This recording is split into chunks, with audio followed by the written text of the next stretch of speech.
Saber se a venda da TAP a curto prazo poderá ser boa ou má para o turismo e se a decisão de ligar o Porto e Lisboa em comboio de alta velocidade é acertada ou eventualmente um equívoco, são os temas que abordarei no episódio de hoje do Turismo em Destaque, que começa agora.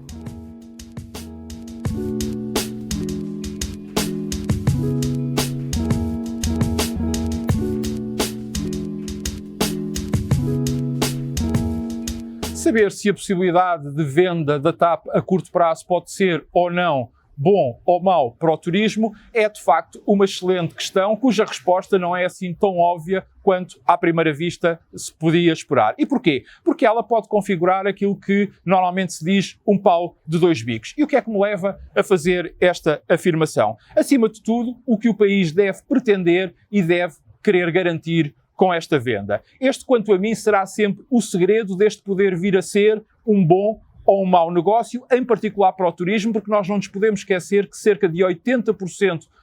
dos turistas que chegam a Portugal fazem-no por via aérea e desses, praticamente metade, vêm através da TAP. Portanto, o que o país deve pretender e deve garantir passa, em primeiro lugar, por saber o que é que mesmo o país pretende da aviação. Ora, Portugal, como eu há muitos anos venho dizendo, não tem nem nunca teve uma estratégia, uma política para o setor da aviação. Veja-se o autêntico folhetim que se tem vindo a passar, isto para ilustrar o que acabo de dizer, em torno quer do novo aeroporto de Lisboa, quer mesmo da própria TAP. Ora se privatiza, ora se nacionaliza, ora se volta a privatizar, enfim. Ou seja, continuamos a olhar para as árvores, isto é, para o aeroporto, para a TAP e não para a vasta floresta que é o setor da aviação, que, como se sabe, compreende as infraestruturas aeroportuárias, o transporte aéreo, mas também a navegação, a segurança, o controle, a regulação aéreas e ainda os serviços em terra. E, portanto, esquece muitas das vezes que cada uma destas árvores não é mais nem menos do que um simples e do que um mero instrumento de política. E o problema é que nós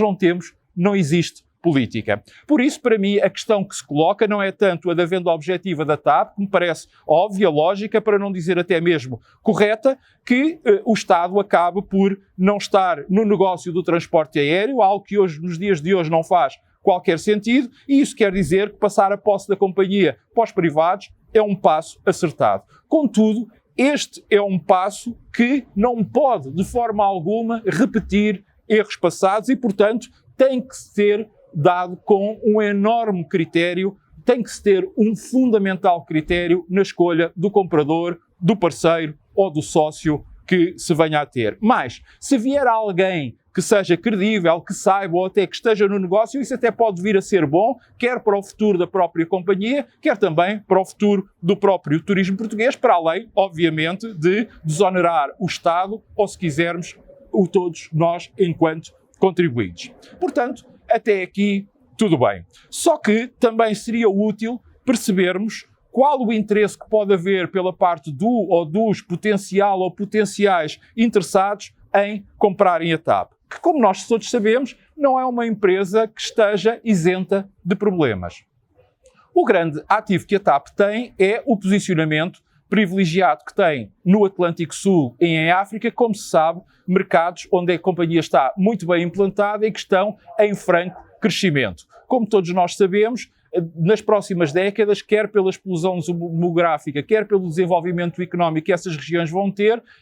terão muito mais consumidores com um poder de compra acrescido. E, portanto, isto é importante. Com menor interesse vem a seguir o Atlântico Norte e depois, sem qualquer vantagem, porque tem uma exploração deficitária, vem depois o curto e o médio curso, sobretudo a nível da Europa e também a componente doméstica de serviço público. Assim, se tivermos, por exemplo, uma grande companhia europeia que esteja interessada em comprar a TAP e, como não temos qualquer estratégia para a aviação, podemos eventualmente correr o risco de um momento para o outro, vermos o hub de Lisboa ser deslocado para um outro ponto ou para uma outra base qualquer na Europa, mais favorável às operações dessa companhia, ou se quisermos, do novo dono, passando Lisboa a ser um mero ponto de passagem, isto é, um mero entreposto,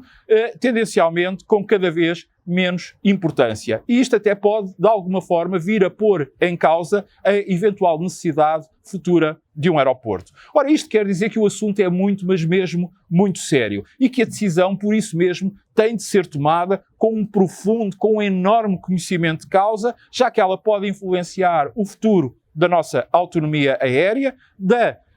do nosso próprio turismo, da nossa economia, isto também, que lá está, para além da própria soberania nacional e também do serviço à diáspora e da nossa coesão territorial enquanto país. Esta é, pois, a razão pela qual comecei por dizer que é essencial definir-se e o que pretendemos e também o que queremos garantir é que, por vezes, quem tudo quer, tudo perde. Mais a mais quando se tomam decisões sobre assuntos sobre os quais não se conhece, sobre os quais se é ignorante, mas que podem dar dividendos, nomeadamente de ordem política, isto é, votos a curto prazo. Em síntese, a venda,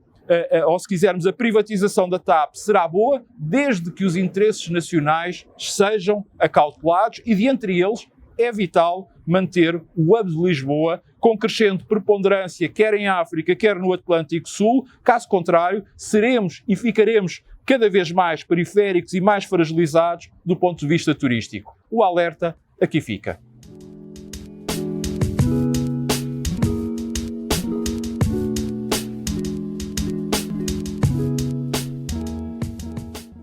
Antes de vermos se a promessa do Governo de ligar o Porto e Lisboa em comboio de alta velocidade numa hora e um quarto é uma decisão acertada ou um equívoco, quero aqui dar uma nota prévia para recordar que sobre os temas alta velocidade e ferrovia já tive a oportunidade de aqui os abordar nos episódios 14 e 26 do Turismo em Destaque, que sugiro que sejam recuperados para reavivarmos a memória. Quanto à questão propriamente dita, eu sinceramente, daquilo que, desde que este anúncio foi feito, portanto, nos últimos dias,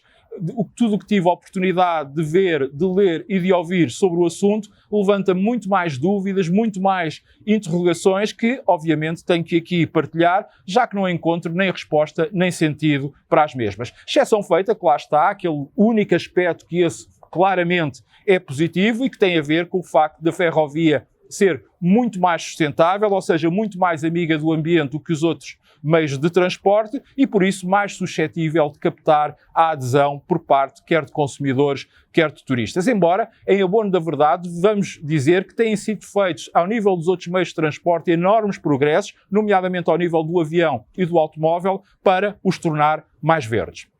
Dito isto, passemos então às dúvidas e às interrogações, começando desde logo pelo tempo. Anunciou o Governo que esta ligação entre o Porto e Lisboa será feita numa hora e 15 minutos. Mas isso, se eu bem percebi, era se o comboio fosse direto, ou como nós, em linguagem do turismo, costumamos dizer, ponto a ponto. O que se sabe é que ele possivelmente vai parar 4 vezes pelo caminho. Vai parar em Gaia, vai parar em Aveiro, vai parar em Coimbra e vai parar em Leiria. Logo, estamos a falar muito mais de 2 horas do que propriamente de 1 hora e um quarto. E era bom que isto ficasse claro e fosse esclarecido.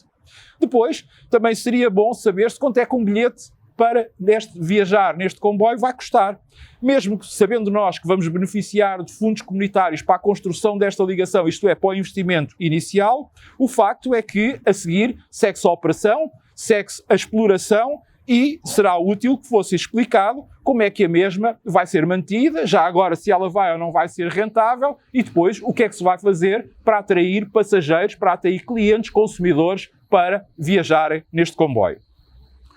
Também, como é público, a União Europeia pretende até 2030, coincidentemente a mesma data em que se prevê que esta ligação esteja concluída, que todos os Estados-membros usem a bitola europeia na sua ferrovia. Ora, a questão é que este investimento foi anunciado pelo Governo como indo ser feito em bitola ibérica, o que, desde logo, contraria este objetivo comunitário, como também, quanto a mim, não faz grande sentido, porque, por um lado, a linha de alta velocidade vai ser feita de raiz e, portanto, a questão da bitola nem sequer se coloca, e depois porque a rede de alta velocidade ferroviária espanhola, à qual esta ligação vai entroncar com o troço com a ligação a Vigo, é toda feita ela em bitola europeia. Depois ainda, admitindo que esta ligação rondará as 2 horas, como ainda há pouco vimos, e é bom termos uma noção e vermos quais são os impactos que ela pode vir a ter ao nível do transporte aéreo, particularmente no aeroporto do Porto, no aeroporto de Sá Carneiro, dado que isto poderá potenciar de alguma forma a diminuição do número de voos para Portugal, ou seja, se alguma companhia tem, por exemplo, um voo diário para o Porto e outro voo diário para Lisboa, com uma ligação destas tão rápida, pode ser tentada a suprimir um desses voos e, mesmo que tenha que pôr um equipamento com maior capacidade e assim ter algumas poupanças, seja ao nível dos equipamentos, em vez de 2 aeronaves só usa uma, do pessoal, menos tripulações, menos pessoal de terra, também poupanças ao nível dos combustíveis, etc, etc. Ou seja, poderemos estar a condenar o aeroporto do Porto a tornar-se com o tempo num verdadeiro elefante branco e, porventura até mais importante, a prejudicar seriamente a capacidade de carga turística de Portugal. Mas para além destas interrogações mais diretas à questão da alta velocidade entre Lisboa e o Porto, não posso aqui também deixar de registar outras 2 preocupações. A primeira tem a ver com a ligação entre o litoral e o interior e entre o interior entre si, ou seja, falo do tráfego intra e interregional, que apesar de que o Governo se tem esforçado por explicar, não resulta claro que esta ligação beneficie inquestionavelmente o interior, já que toda ela se desenvolve ao nível do litoral. E isso não será bom para o turismo, já que vai limitar a possibilidade da atividade potenciar o interior de Portugal. E a segunda preocupação tem a ver com a ligação ferroviária entre as 2 principais regiões turísticas do continente, Lisboa e o Algarve, que continuará a demorar sensivelmente 3 horas, logo a ser pouco apelativa, seja para o uso do comboio em alternativa à rodovia, seja do ponto de vista ambiental, que é algo que, como se sabe, cada vez está mais presente na mente e na decisão de quem viaja, isto é, dos turistas. Portanto, e como creio ter demonstrado, há ainda muitas perguntas, muitas dúvidas que necessitam de urgente resposta para que, com total segurança, possamos todos acreditar que não estamos perante ou se quisermos, mais um equívoco ao nível dos transportes e da mobilidade, tanto interna como internacional, no fundo, perante mais um pau de 2 bicos. Conto consigo na próxima semana. Até lá, saúde, paz, atenção ao vírus. E já sabe que se pode manter a par daquilo que de mais importante acontece no turismo, subscrevendo gratuitamente um dos meus canais.